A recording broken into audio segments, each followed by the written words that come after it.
আসসালামু আলাইকুম ওয়া রাহমাতুল্লাহি ওয়া বারাকাতুহু। প্রিয় মুমিন মুত্তাকিন ভাই ও বোনেরা, আশা করি আল্লাহ পাকের অশেষ রহমত ও করুণায় আপনারা সবাই ভালো আছেন। আজকের আমার প্রথম প্রশ্ন, নতুন ঘর তৈরি করার সময় খুঁটির নিচে স্বর্ণ রূপার পানি ও কলা পাতা দেওয়া জায়েজ আছে কিনা? আমরা অনেক সময় নতুন ঘর তৈরি করার সময় খুঁটির নিচে স্বর্ণ রূপা ধুয়ে তার পানি দেই বা কলা গাছের পাতা তার ওই খুঁটির নিচে দেই। এটা জায়েজ কিনা? এটা সম্পূর্ণভাবে নাজায়েজ একটি কাজ, কুসংস্কার।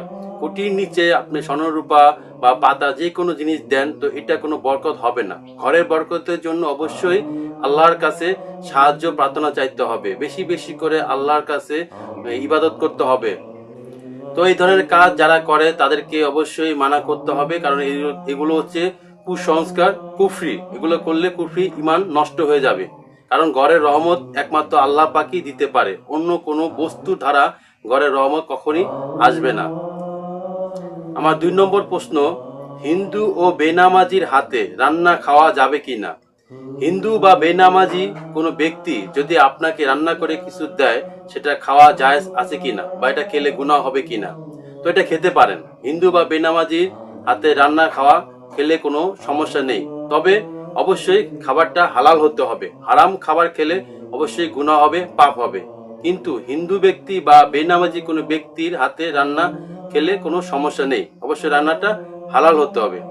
3 নম্বর প্রশ্ন, মোহরানা আদায় করা নাকি জাকাত আদায় আগে করতে হবে? অর্থাৎ মোহরানা, স্ত্রীর মোহরানা আগে আদায় করতে হবে নাকি জাকাত আগে আদায় করতে হবে? যদি জাকাতের সময় চলে আসে, যদি আপনার স্ত্রী মোহরানা না দেন, তাহলে স্ত্রীর অনুমতিতে আপনাকে আগে, স্ত্রী যদি বলে যে আমার মোহরানা পরে দিলেও চলবে, আগে জাকাতটা আদায় করুন, সেক্ষেত্রে আপনি অবশ্যই জাকাত আদায় করতে হবে আগে। যদি স্ত্রী দাবি না ছাড়ে, তাহলে আপনি জাকাত দিলে কোনো সওয়াব পাবেন না। আপনার স্ত্রীর মোহরানাটা যদি স্ত্রী দাবি না ছাড়ে, আর যদি স্ত্রী বলে যে মোহরানাটা পরে দিয়েন কিন্তু জাকাতটা আগে আদায় করুন, সেক্ষেত্রে আপনি অবশ্যই জাকাত আদায় করবেন। জাকাত আদায় করার পরে স্ত্রীর যে হক মোহরানা, সেটা আদায় করে নিতে হবে। 4 নম্বর প্রশ্ন, জানাজার নামাজের শেষে কাতারে দাঁড়ালে বেশি সওয়াব পাওয়া যাবে কি? কতটুকু সত্য? জানাজার নামাজের ক্ষেত্রে সামনে কাতার, পিছনের কাতার, যে কাতারে দাঁড়ান না কেন সওয়াব একই সওয়াব হবে, তবে সামনের কাতারে দাঁড়ানো উত্তম। 5 নম্বর প্রশ্ন, মৃত্যু বার্ষিকী উপলক্ষে হুজুর এনে খাওয়ানো যাবে কি না? যে কোনো ব্যক্তি যদি মারা যায়, তার বার্ষিক অনুষ্ঠান সময় হুজুর এনে খাওয়ানো যাবে কিনা? অবশ্যই হুজুর এনে আপনি খাওয়াতে পারবেন, দোয়া করতে পারবেন, কিন্তু বাড়তি কোনো অনুষ্ঠান এখানে করানো হারাম, নাজায়েজ, শরীয়ত সম্মত না।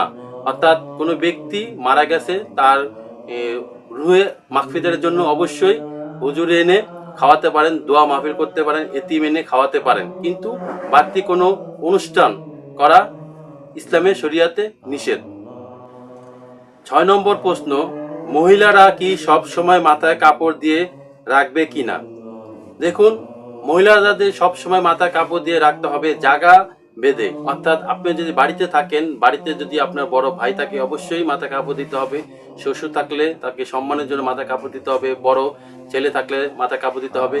এবং বাইরে চলাফেরা করার সময় অবশ্যই মাথায় কাপড় দিতে হবে। কিন্তু অন্যথায় যেখানে মাথায় কাপড় না দিলেও চলবে, সেখানে কাপড় না দিলেও আপনার কোনো গুনাহ হবে না।